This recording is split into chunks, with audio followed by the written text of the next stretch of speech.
Flamand sur RTL, nous voilà bien. Pour le plaisir.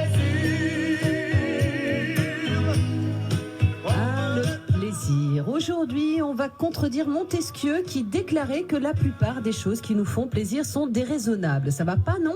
Alors Montesquieu, écoutez bien notre émission, elle va vous faire changer d'avis.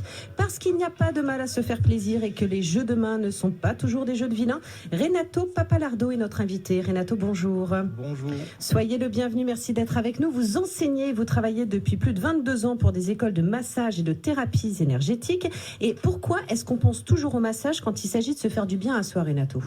On peut dire que le massage est une occasion tangible de vivre une expérience corporelle de lâcher prise. Oh, comment vous en parlez bien.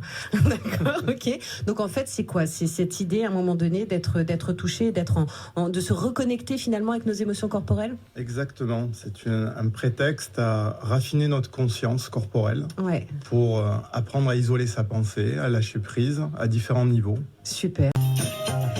Nos cadeaux vont faire briller les yeux de nos proches et ça c'est grâce à Muriel Jourdan. Nos mignardises vont ravir les papilles de ceux que l'on aime et ça c'est grâce à Gilles Marchal.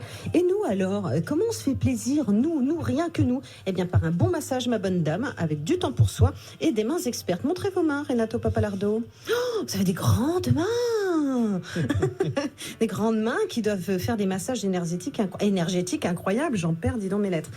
Pourquoi le massage est-il au top de tous ces plaisirs qu'on désire s'accorder? Racontez-nous. Vous nous expliquiez tout à l'heure cette connexion corporelle, le temps pour soi. Mais c'est vrai que quand on fait un sondage autour de nous, on dit bah tiens, le cadeau qui te ferait vraiment plaisir, c'est quoi? Et tout le monde répond c'est un massage. Il y a différents niveaux qui se jouent. Un niveau inconscient, parce que souvent on ne sait pas vraiment ce qu'on va trouver, ce qu'on y cherche, mais on ressent quelque chose de profond, de sensible avec soi-même. Ouais. Je dirais que c'est une bulle hors du temps aussi, puisque il y a une verticalité de la part du praticien et une horizontalité. Exactement. Ouais. Donc il y a une modification de l'espace-temps. Ouais. On joue sur le système nerveux, un système nerveux qui est, je ne vais pas rentrer dans le détail, mais il y a deux branches dans le système nerveux, un qui s'appelle l'orthosympathique, l'autre parasympathique. L'orthosympathique, c'est celui où on est là tous ce matin. Vigilance, attention, tonicité. Et parasympathique, c'est la récupération d'avoir fait tous ces efforts. D'avoir mangé. Exactement. Ouais. Et on passe souvent de la posture, on va dire, endormie, inconscient. On se lève le matin et on part dans une phase et un mode vigilance. Ouais. Et en fait, le massage propose une fenêtre entre ces deux plans, entre l'inconscient de la nuit et la vigilance, voire survigilance, selon les activités quotidiennes et pour certains. Donc, une bulle hors du temps, une occasion aussi de nous percevoir de l'intérieur, ce qui est assez rare. Oui, c'est vrai, c'est rare d'avoir un moment pour soi et de s'intéresser véritablement à ce qu'il y a en nous. Exactement.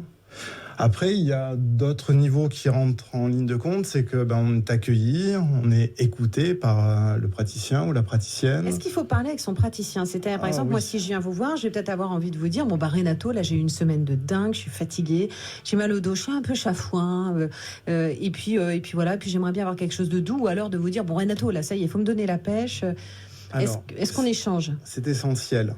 Ça, ou alors. Ça équivaudrait à aller dans un restaurant et être servi par la cuisine un peu au bonheur, la chance. Oui, voilà. Donc l'entretien est essentiel pour définir les besoins et les difficultés, les blessures, l'aspect négatif et l'aspect positif pour définir un objectif ensemble. D'accord. Sinon, ça part un petit peu... oui, c'est ça. On n'est pas dans du sur-mesure. Et ce qu'on aime aussi dans le massage, c'est cette idée que c'est un moment pour nous, c'est se faire plaisir à nous dans un sur-mesure. On va se retrouver dans un instant, si vous le voulez bien, Renato. On va essayer de définir un bon massage. Et puis, il y a plein de types de massages qui existent. Moi, j'entends, je vous fais quoi? Un sportif, un détente, un détoxifiant, un amaigrissant. Eh bien, justement, vous allez nous expliquer un petit peu à quoi ça correspond. On se retrouve tout de suite avec vous sur l'antenne d'RTL. Jusqu'à 10h sur RTL. Nous voilà bien. Flavie Flamand. Il me tire les poils. Vous reconnaissez Gérard Jugnot qui se fait donc masser, si je puis dire, dans les bronzés sous le regard de ses deux compères, l'ermite et Clavier, qui sont morts de rire. C'est comme ça quand on vient vous voir, Renato Paparlado, vous nous tirez sur les poils ou pas? On va essayer d'adapter le rythme de la percussion. Parce que là, pour le coup, il a l'air quand même d'en baver. Ouais.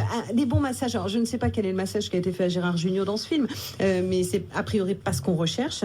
Et pourtant, on nous propose plein de trucs. On nous propose du détox, on nous propose du dynamisant, du sportif, du détente. Qu'est-ce que vous pouvez nous dire là-dessus? Alors, à l'origine, chaque tradition du massage, on trouve les traditions en Inde, à Hawaï, en Chine, en Thaïlande, au Laos, beaucoup l'Asie et l'Orient. Chaque tradition propose normalement de remplir les besoins universels d'un être humain. Donc sportif, drainant, structurant, contenant, relaxant, dynamisant. D'accord. Ça, c'est l'origine des massages. Donc on appelle ça les massages traditionnels et les massages énergétiques. Ensuite, il y a une mode depuis une quinzaine d'années avec l'ouverture des spas et avec des cartes de soins qui proposent beaucoup de protocoles, beaucoup de propositions. Et là, on est plutôt sur des thèmes un peu exotiques, c'est-à-dire découvrir un peu un esprit, l'esprit du massage hawaïen, l'esprit du massage oriental. C'est pas des formations. Mais est-ce que c'est bien? Est-ce que c'est valable ces massages-là? Ou est-ce que vous nous dites, vous, en tant que grand professionnel et de formateur, bon, écoutez, méfiez-vous parce que c'est un peu du massage bidon? On ne peut pas dire que c'est bidon. On doit juste demander un petit peu le niveau de formation des personnes qui viennent nous toucher. Ouais, parce qu'on fait pas. Parce que une formation de 40 heures et une formation de 1500 heures amène des compétences, des qualités, fait naître des qualités humaines essentielles à cette activité. Parce que s'il n'y a pas d'écoute, s'il n'y a pas de créativité, s'il n'y a pas d'intuition, on est bloqué sur un protocole et un savoir-faire qui va nous ennuyer et qui lasse très rapidement certains. Et qui n'aura pas les effets escomptés, quoi. Mais non. Mais alors, du coup, comment est-ce qu'on trouve un bon praticien? Parce que là, vous... Bouche à oreille. Oh, bah dis donc. Comment m'avez-vous trouvé? Bah oui, comme souvent. Oui, bouche à oreille. Et ensuite, aller directement se renseigner aux écoles, des centres de formation. Il y a des écoles réputées. Là, à Paris, il y a une école qui s'appelle Mickey School. Dans le sud, il y a une école, l'école de Jean-Louis Abrassard. En fait, il faut aller chercher les noms des pionniers et des pionnières. Quand j'ai cité Mickey School, Mickey, c'était une pionnière en 92. Elle a créé un centre de massage à Paris, traditionnel Thaï. Et là, il y a des références. Voilà. Muriel Jourdan, est-ce qu'on peut se faire masser par des élèves? Parce qu'il y a des écoles d'application. Exactement. Les bons plans de Muriel Jourdan. Oui, non, mais c'est super. Prendre contact avec les écoles. Certaines écoles proposent des journées de pratique. Et, on est un peu cobaye pour les élèves, mais c'est super. Voilà. D'accord, alors, on bénéficie. On enlève le mot cobaye et pour utiliser le mot modèle. On n'a pas modèle. Moi, je préfère modèle d'ailleurs. Je trouve ça plus valorisant. Mais on a fait des tests. Chaque fois qu'on disait cobaye, les gens étaient comme ça. Modèle. Il y a quelque chose d'artistique qui vient se présenter. Bon, voilà, les écoles sont des bonnes références au-delà des fédérations multiples qui sont plutôt des fédérations qui amènent des conformités administratives. Les écoles sont, on va dire, les gardiennes des connaissances et des personnes qu'elles forment. Très rapidement, le prix des massages, c'est quoi un bon massage? Parce que c'est pareil, ça varie parfois entre 30 et 150 euros. Alors, un indépendant, ça varie entre 60 et 120 euros. Okay. Et dans les spas, ça varie entre 80 et 200 euros. Ok, d'accord. Et ça dépend de la durée et ça dépend de la région et des villes. Durée minimum d'un massage pour qu'il soit efficace? Ah ouais, d'accord. 1 heure, et ça peut aller jusqu'à 2 heures. Oh, trop bien. Vous nous ferez un petit massage avant de partir, Renato. RTL. Le jeu concours de Nous voilà bien.